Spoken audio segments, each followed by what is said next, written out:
I think we have everybody with us now. We're back for our final session of the day, a panel discussion on perfecting your brand strategy across all marketing fronts. Make sure to join us again next week. I know this is our last session today, but again, we are gearing up next week, same time with just 3 sessions. We'll dive into cutting edge next-gen strategies, explore the synergy between search and commerce, and uncover the transformative power of AI. So make sure you tune in again for some valuable insights and actionable key takeaways there.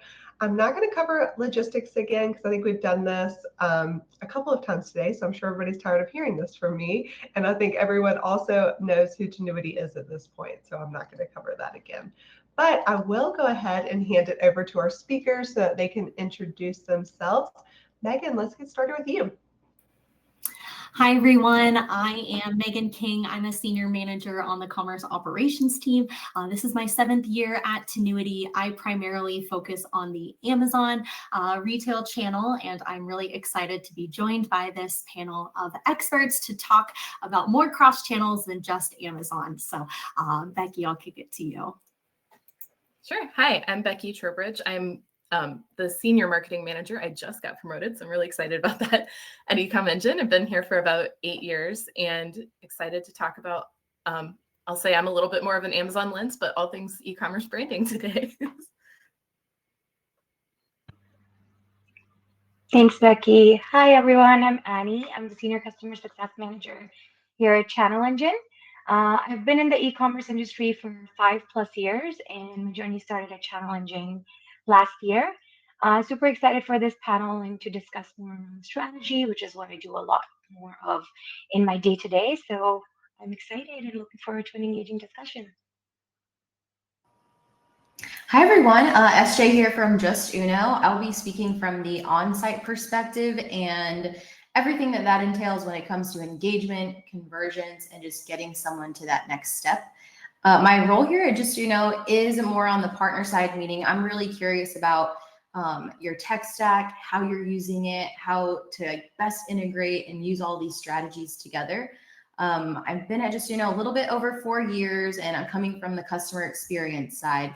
So I've set these strategies up. I've brainstormed with countless leaders and really trying to optimize their on-site journey to make the most out of all of the traffic that you're getting there. I'm excited to hear from everyone.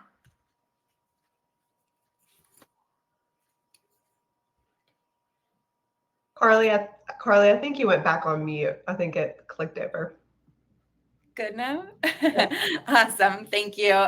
My name is Carly Dowdell. I manage the technology partnerships team here at ShipBob. For those of you that aren't familiar with ShipBob, we help brands ship their products, whether they have their own warehouse or want to use one of our 50 warehouses in the US and 6 global warehouses.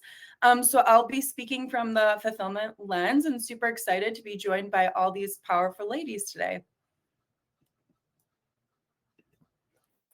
It is a Girl Power webinar, and I feel really great about that, and really excited to kick us off here and just ask about what channel the audience is looking to prioritize in Q4. You heard from Becky and myself that we really work in e-commerce. You heard from Ashley that she's looking D2C, customer experience from end to end. So you really have full expertise here. Some of us playing in more channels than others, but would love to hear from you what channel you're looking to prioritize in Q4. We have a poll tab in the right-hand side of your screen, so you can go ahead and answer that. And through the rest of our kind of Q&A here, we'll go ahead and talk about all aspects of the retail journey.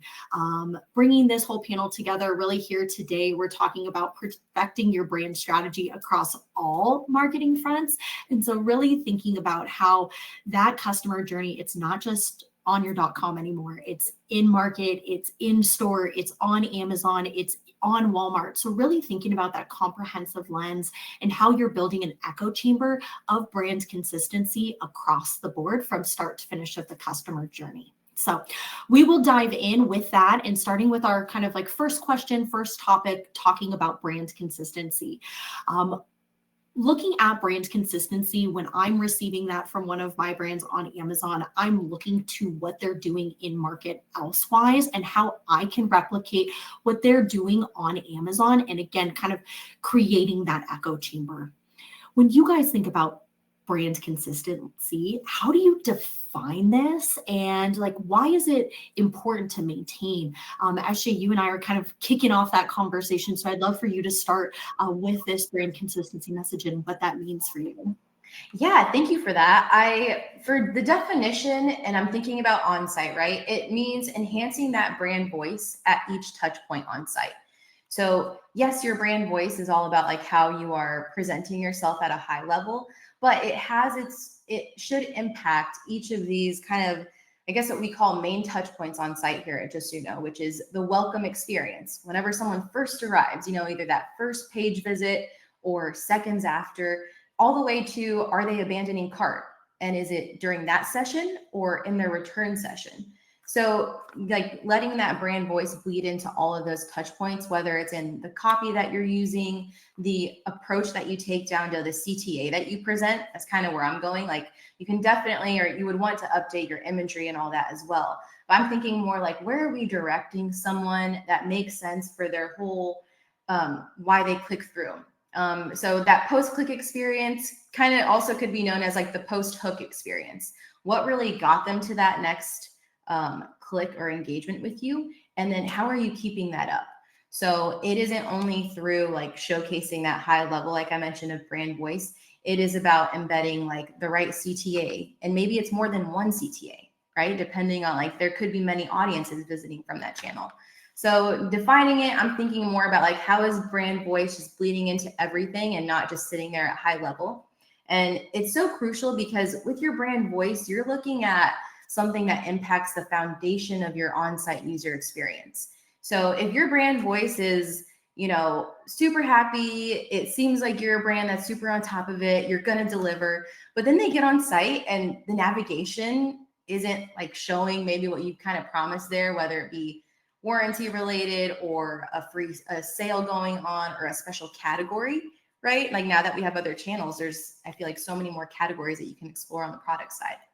So with brand consistency and like that being really crucial, it does rely on you kind of supporting the basics of your website, user experience, navigation, getting someone through those friction points or through like their own objections that we have to keep in mind. They're not only getting objections from the experience on your site, like everyone's visiting in so many different websites on many different channels. Like they're bound to get annoyed or feel some type of way by someone else, like another brand's situation. So that will of course bleed into what you're doing. So it's like really important for your brand consistency to be there to like over deliver at that point to make up for maybe the lack of delivery elsewhere in the shopping journey.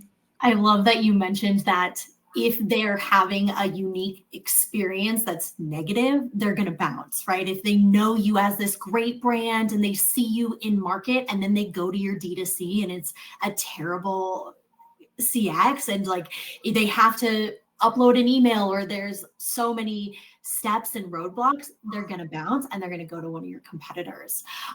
Something that you kind of touched on was just inconsistent messaging and making sure that content is the same across all channels is something that Annie at ChannelEngine is really like her team is working towards, is that like content builder. So I'd love to hear from you, Annie, on what that consistent and how your team kind of helps support that message from start to finish. Yeah, I love what SJ said about, the navigation and that experience. And I think a foundational piece of that is just having clean content, right? Like I help customers in the e-com world to really strategize and see what works, not just for one marketplace, but multiple marketplaces. And I think it really kind of stems from clean content, whether your brand reputation is on the line, or you're kind of being represented across multiple marketplaces.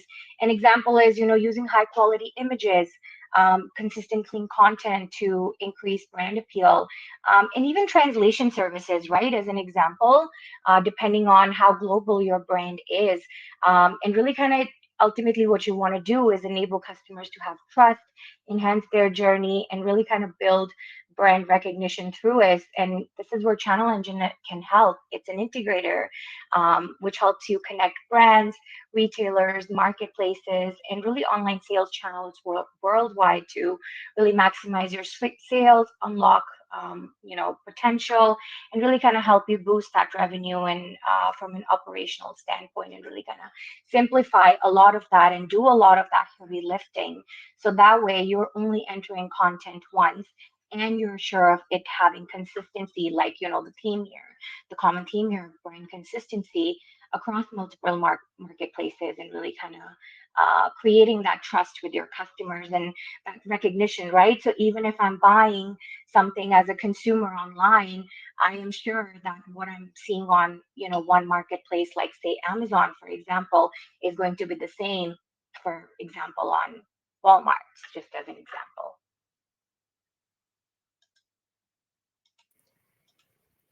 Yeah, I think that's a really important point. And one thing that we talk a lot about here at eComEngine is how your product detail pages really set the tone for the customer experience. So one of the things that we do is help Amazon sellers get reviews. And we talk about how if you're not setting the right expectations on your detail page, you're going to end up with those negative reviews because people aren't getting what they expected. We've seen all kinds of horror stories where people didn't update, something changed with the manufacturing process and they didn't update a size. And e-commerce, it's a different world because people aren't able to look at your product in person. And if you're not describing it appropriately, you can really lose them in the customer experience. And then that creates a lot of returns. We know that I think it's something like 17% of online orders get returned, according to the National Retail Federation. So it's really important to try to do what you can to reduce your return rate. So one thing that I say is to look at your recent reviews and your returns just across the board, see if you can identify some trends. We have software that can help with that, but there are all kinds of, AI tricks and different things that you can do. But try to put that together and get an idea before Q4. What can you do to clean up your data and make sure that everything is clean and ready to go so that you're setting the right tone going into Q4 and you're not losing people and having some sort of negative experience caused by your own marketing. And we also see, again, the Amazon experience. Back to Megan, I know that we're both in Amazon land, but we're seeing bots are really making a lot of changes right now. So Amazon has recently changed its bullet point policy, and now Amazon will actually change your bullet points for you and remove terms like eco-friendly and things related to, like, I forget, there's a whole list of terms like involving soy or something, it's call them the no words. They're unsubstantiated claims. So if it's an unsubstantiated claim, like it's like antioxidant is actually one of them, because Amazon can't quantify that, to your point. Okay. Yes. Thank you for the context there. But yes, so your listing could change, and it might be content that you've had up for a while, and now we're heading into Q4. And if you're not doing that due diligence, just make sure that everything is up to date and accurate, and also not violating any of those new policies that they recently laid out. You could have serious issues with your sales and just setting you up for a lot of headaches in a time when you don't need more.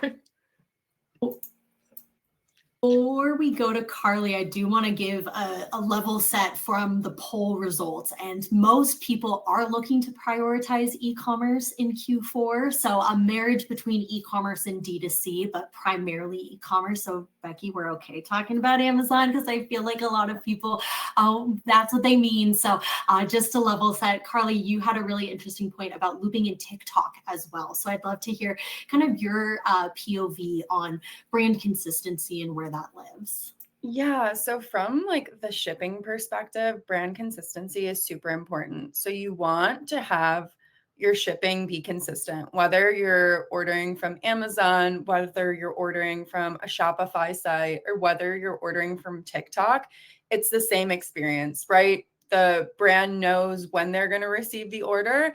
It's at a fast shipping speed with a, cost affordable shipping rate.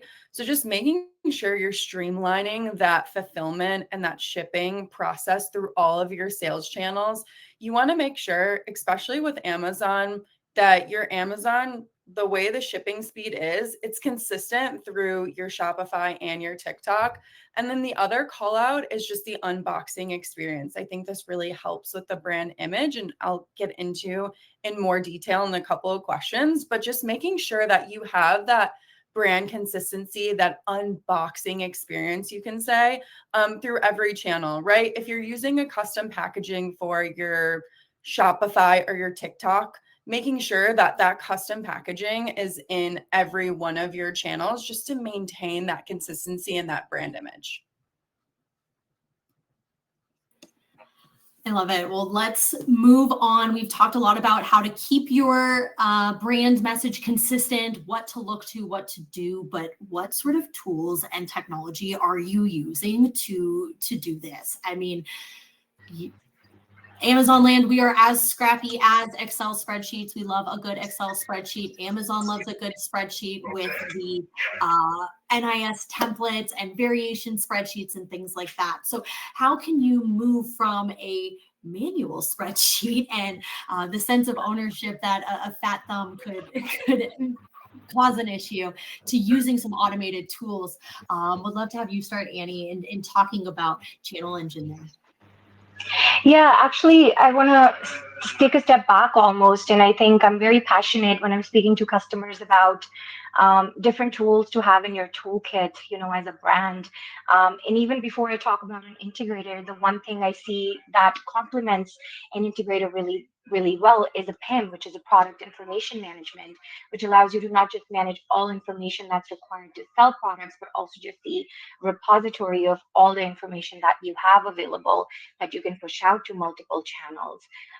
Not only does this allow for, again, the common theme about having that brand consistency, but also having a tool in place that allows for less room for error. And this is where I think the next step where you can take it to the next level.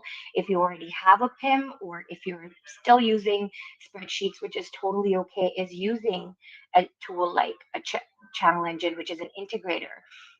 Not only does that enhance your marketplace experience by offering features such as stock sync, product information sync, connects everything in one place and gives you that consistency on marketplaces. But there's also a lot of other tools that are available through an integrator like ChannelEngine, like repricing strategies, ability to update product information on all marketplaces automatically. Removing that manual work and adding automation, I think, is key. And this is the time to do it as you kind of move into that peak season, because ultimately you want to support your customers in their buying journey, offer that seamless experience, and really kind of take the heavy lifting out of that manual work that you would have to do on a day-to-day. So you can really kind of focus on what you do as brands the best, right? Which is selling and generating revenue and just kind of capturing and viewing the results of that. I love working with a PIM, and I know my client does as well, because they only have to do the work once, and then it goes to Amazon, it goes to Walmart, it goes to Target, and then it's the same content across the board. And then, with the Amazon channel, we're able to then customize based on these unsubstantiated claims or depending on the learnings that we have by channel and using your channel expertise. So I love a PIM. I work with clients that use a PIM across all the channels, and it makes sense. So one of the other things that you kind of mentioned was the end experience and the ship to customer experience. So I'd love to hear from Carly at ShipBob to kind of hear your POV on what sort of tech you're using there. Yeah, so bringing it back to Annie and Megan, you both mentioned spreadsheets, which we see a lot of brands use. We call it the Frankenstein approach. And so, yeah, really our goal is to get brands not using so many spreadsheets that only can get you so far. So with ShipBob, we have 100+ integrations. And for anyone on this call going into Q4 and evaluating a 3PL, it's just super important that you make sure your 3PL, whether it's ShipBob, whether it's another 3PL, just integrates with your tech stack. To kind of call out a couple of our most commonly used marketing tech stack that we integrate with would be Gorgeous, Klaviyo, and Aftership. And so really what we're doing in what information we're pushing to those platforms. It's the pre-shipment, all the good stuff that's happening in the warehouse before the order actually goes out. And this really just helps with streamlining communication. The example I love to give is when there's a snowstorm in, let's say, Texas, because Texas has been getting snow for like the last 3 years, what we're able to do through our integrations is push that information to Klaviyo or to Gorgeous and say, hey, UPS actually isn't coming to our warehouse. They gave us a window of they're coming between 5 p.m. and 9 p.m. All orders are going to be delayed. And we're actually able to push that into these marketing tools so that brands can easily see that information and then reach out to the customer proactively. It's never easy to deliver bad news, but if you're getting in front of it, it makes it a little bit easier.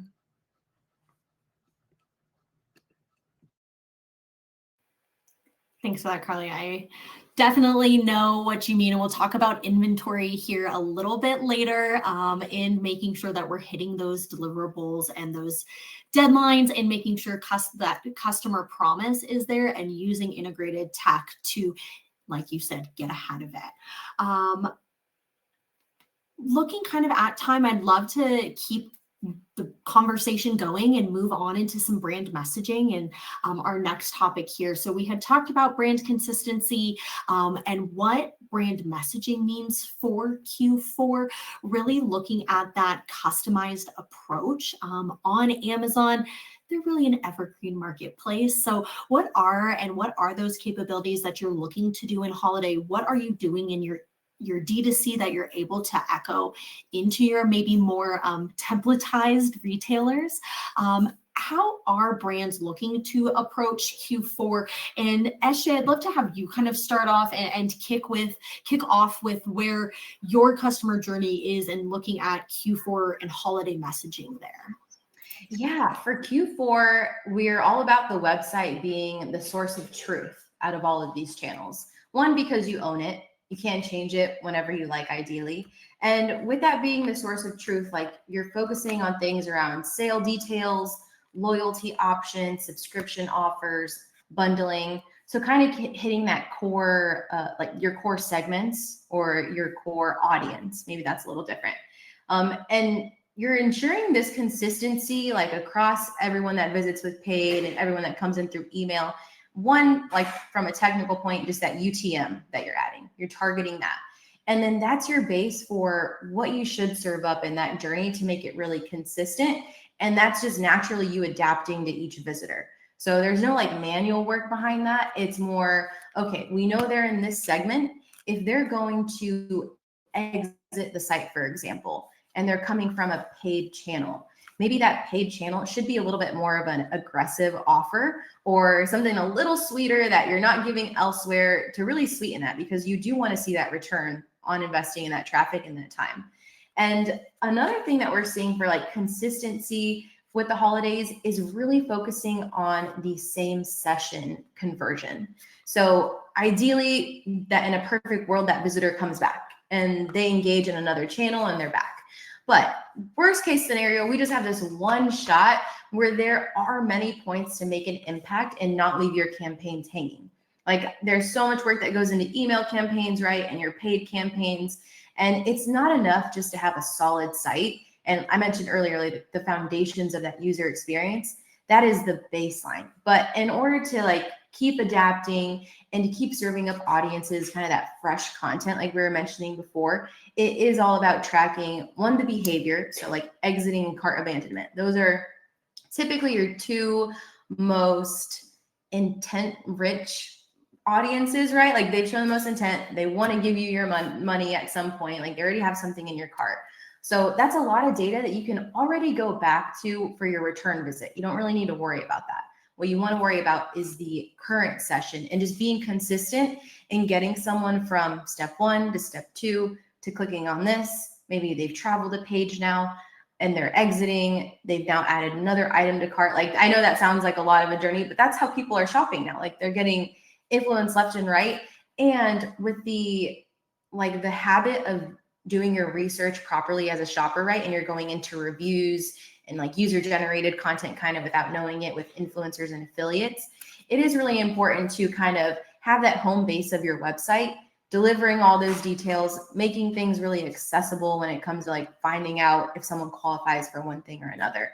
But that's like definitely more holiday focused, but the idea is like you're doing all this really good proactive stuff to gather information and understand purchase behavior, that when January rolls around, you have some really hot segments that you're not coming out like with cold messaging. It's a very warmed up audience that you've continued to kind of nurture in that because you know so much about them. And someone mentioned trust earlier. So that's just like consistently building trust with engaging with them and then leading them into other channels, which your data in the end will tell you all about if they are engaging or not. So you'll be able to say, okay, turn that off. But you know, we're coming from the on-site experience from pop-ups, and I know that may feel like a lot to have pop-ups, but that is the engagement part of like continuing these campaigns that you have. I love that. Yeah, from like the fulfillment lens, what we've been seeing our top customers do, which is actually really smart, it's communicating with their customers and messaging with their customers when they're unboxing the package, right? So I think we do a lot of proactive communication, but it's like, how can we continue to communicate with the brand even when they receive the order? And so what we see our top brands doing is adding in inserts, right, to the package, adding in cutoff times now into their orders, right? Like getting ahead of Q4. And during that unboxing experience, we've been seeing a couple cool call outs that we see brands do too, from like a product perspective, is maybe they're going to tease a Q4 product. They'll start to put samples in there now of the product, or maybe they have a slower moving product. They'll also put samples of that slower moving product in the order with maybe a discount code, or they're starting to communicate with their brands, hey, Q4 is coming up, we sell out really quickly. So it starts to get the end customer to really think about Q4 and ordering from this brand. And I think it's just a really cool way to communicate with your brand or communicate with your customer when they're super excited to, you know, open their package. And it's just a great way to carry that communication through from start to finish. I love that you mentioned that you can do that now. You can do it now and start teasing for Q4, start building that excitement, enthusiasm, that loyalty, trust, that message from start to finish, that, you know, even using similar colors to maybe what your holiday theme's going to be, or just start dripping that message in. You are able to do that on a lot of platforms outside of Amazon. And one of the benefits of using D2C and leveraging that consistent message, and then how you can kind of tailor that to the customer's surprise and delight, goes a really, really long way. And then especially knowing that you can customize the user experience through your D2C and through other channels that maybe you can't with e-commerce, really taking the time to do that. Give one of your graphic designers a creative task and have them build a postcard. Put your social handles on there. Really use it as a marketing, a review ask, and that enthusiasm builder to also make it a marketing piece and a review call to action as well. So really like that call out, Carly. Thanks so much. Let's keep moving and talking about some optimizations and performance. And, you know, really we're looking at Q4. We know it's going to be expensive. We know CPCs are going to be inflated, but what are some of the things that we can do to look at optimizations mid Q4?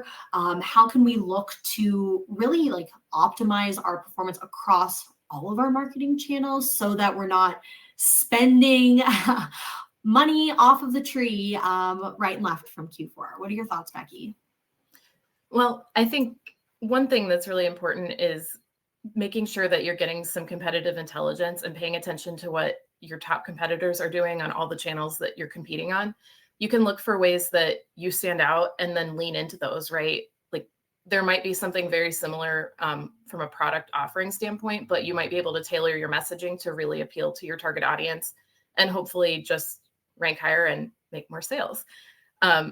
So I think just making sure that you have that consistency that we've talked about. And like SJ was saying, really having your website be your source of truth. I think that's really important, but also just looking at how you compare to the other offers out there and what you can do to stand out. And then also looking at your reviews and your returns data and ways that you can prevent those, and also maybe encourage, you might see bundling opportunities, you might see opportunities to tailor your products somehow and make them more appealing. One of the questions in the chat is, which areas of optimization do you find most challenging? And learning from customer purchasing habits is right now kind of the strong leader here. So talking this through in terms of optimization and performance, Becky, you mentioned bundling. Something that I use in Amazon Land is the market basket analysis and the product bundles report, and looking to what sort of customizations we can do in Q4 to help leverage maybe a higher ASP item and offer a stronger discount. That's all work that you're doing now in Q3, and seeing how nimble you can be in your inventory position come Q4. So you're really looking to that data now. SJ, that was something that you had kind of spoken to me about, was about looking to that data now. Would love to have you chime in there. Yeah, when I'm considering optimizing with a brand, we're looking, deeper into those segments based off of source or channel or UTMs. And we're looking at conversion rate for that channel, right? We're also looking at conversion rate for that same session and just like that time to purchase amount. And we're looking at AOV per channel, per source. So combining all that, like you go from step to step, from conversion rate, looking at that, to AOV, then you get to understand like what are those points where you can really fit in nicely with your brand voice, being consistent and like meeting those expectations. And it's not only when someone arrives on site, there are those points of whenever someone adds an item to cart, that is intent, that is an action that ideally we want to have something follow up there. And it's not to be annoying. It's like, to take Carly's example of the free gift, or you like wanting to merch or to move merchandise. It's like planning that accordingly and letting them know, hey, you get a free gift if you reach, $75 in your cart. That's being proactive. And then all you're doing, like maybe Carly's audience for like the delight aspect is to someone that hasn't spent as much. Maybe you're wanting to boost that, be a little bit more memorable for the holidays, versus if you're showing that offer on site to someone, maybe that's just to your paid traffic. I hit hard on paid traffic because I know we invest a lot there of real dollars. So there is that urge to like keep that flow going. And I mentioned it earlier, it's like not leaving your campaigns hanging, in the sense of like, don't make it an easy bounce when they're on site. Like, don't make it easy to go to a competitor. Make it easy to stand out from that competitor. And maybe they are going to go back there, but give them something to compare and actually like win over and them commit to your brand in the end.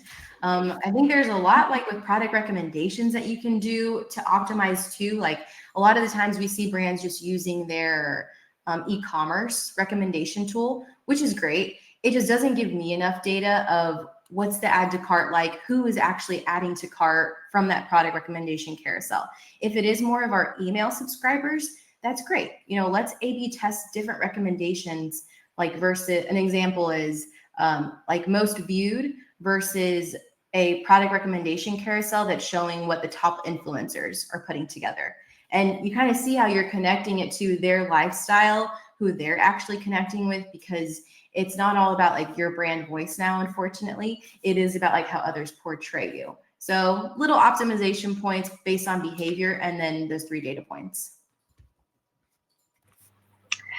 Yeah, I actually love what you said. And, even when I work with customers and looking at it from a strategic point of view and helping them kind of strategize across multiple platforms on a day-to-day basis, one of the things I ask my customers to look at is not just your customer purchasing habits and the data, but also like benchmarking data. I think that's really important as well, right? Like oftentimes during holiday period, Amazon, Walmart, different marketplaces will have a lot of campaigns focused on what are the categories that are trending, what is being sold most on each marketplace. And I think that's where you can use that data and join that with your customer purchasing habits to maybe promote a certain type of product assortment on one channel versus the other. For example, beauty tends to do really well on TikTok Shop, but it might not on Walmart, for example, right? So depending on your assortment and what kind of campaigns you want to run, make sure you know your target customer audience, and really kind of learn from that. And I think, again, using tools such as an integrator to do some of that categorization and using bundling to offer convenience during holiday time and dedicating the time right now to research, to analyze, and really kind of creating that CTAs will kind of help you, again, take out that manual work, when the peak comes.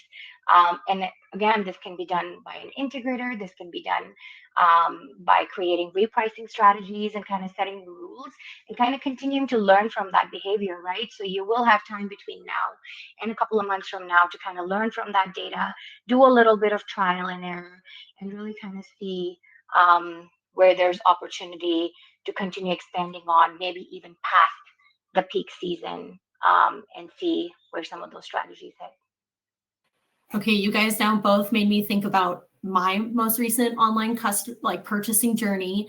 I bought some shampoo and conditioner from a client on their D2C website, and I've bought it before a year ago, and then I bought it on Amazon, and now they had a great sale on their D2C website. So one, they had a great sale. I added it to cart, and then I got a free backpack. The free backpack was not advertised to me, but once I put the item in my cart, it's like, hey, now you get a free backpack. I'm like, yes, I am buying here. I'm not going to Amazon. I'm not putting it on Subscribe and Save. And now I just bought it from your D2C website. So I love the marriage of what both of you guys said and the impact of, I just did that last week. So, right in Q3 and to start now. So to keep it going, one of the things that we kind of mentioned was inventory. And I do think that I might have gotten a backpack because maybe they were overstocked on a backpack. Why a shampoo company has backpacks, I really think that that's probably why it was thrown on. But again, with the samples and with that excitement piece, maybe it is like a free gift with purchase because you're overstocked, right? I don't know that as a customer, but now you've just surprised and delighted me. So inventory is such a huge, huge part of Q4, and especially in the Amazon or e-commerce ecosystem. I actually have some cutoff shipment dates that I just heard from internal Amazon for Fall Prime is looking like September 13th. And then for T5, it is October 19th. So as we're thinking of these deadlines coming up and August is flowing by, I really like to start working with my clients on ramping up inventory going into those cutoff periods. How are you guys looking at inventory? Carly, starting with ShipBob here and knowing you guys are part of that post purchase journey, how are you guys looking at inventory and considering that in Q4? Yeah, so on the Amazon front, we'll typically tell brands, because we can do FBA prep and we can ship to Amazon, and we can also do fulfilled by merchant through Amazon. And typically what we're telling brands there is, one, make sure you have a backup plan when it comes to Amazon, right? Especially if stock sells out really quickly and you might need to turn on FBM, or something happens and your listing gets delisted. Maybe you used eco-friendly words that you shouldn't be.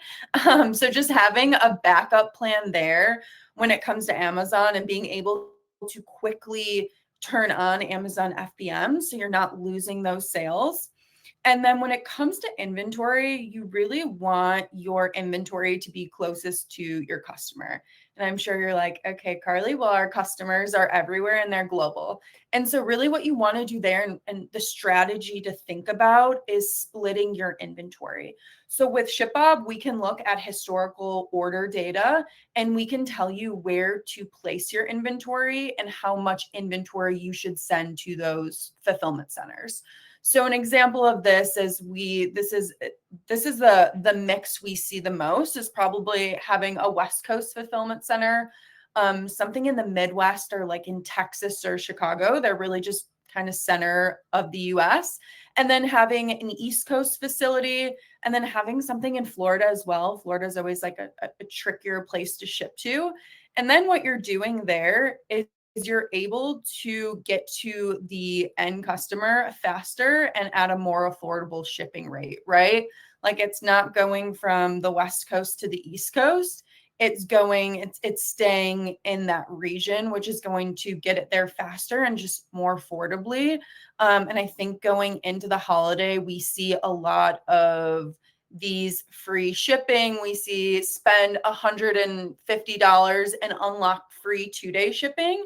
And I think this is just a really smart way to do it.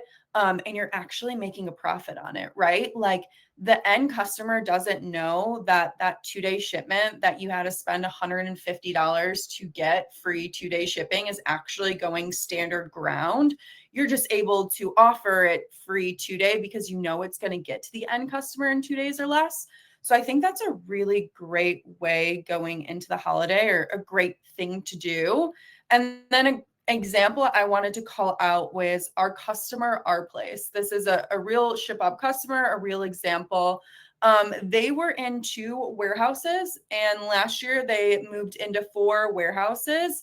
And they were able to actually extend their promotions an extra 5 days, which generated them an additional $2 million in revenue. And so what I mean by that is they were able to say, with cutoff times, they knew that the orders were going to get to the end customer in 3 days or less. So they were actually able to extend their promotions, which is obviously a huge win, and would love for everyone to get that additional revenue. And it's just as simple as splitting your inventory. And I know it sounds scary, but there's tools out there. We can help you with it and really advise you on how to do that.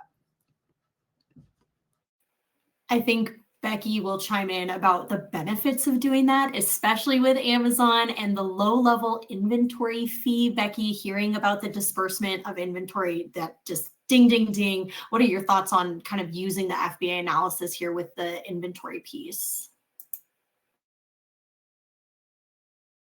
You're on mute though, sorry. Oh, the key. So sorry.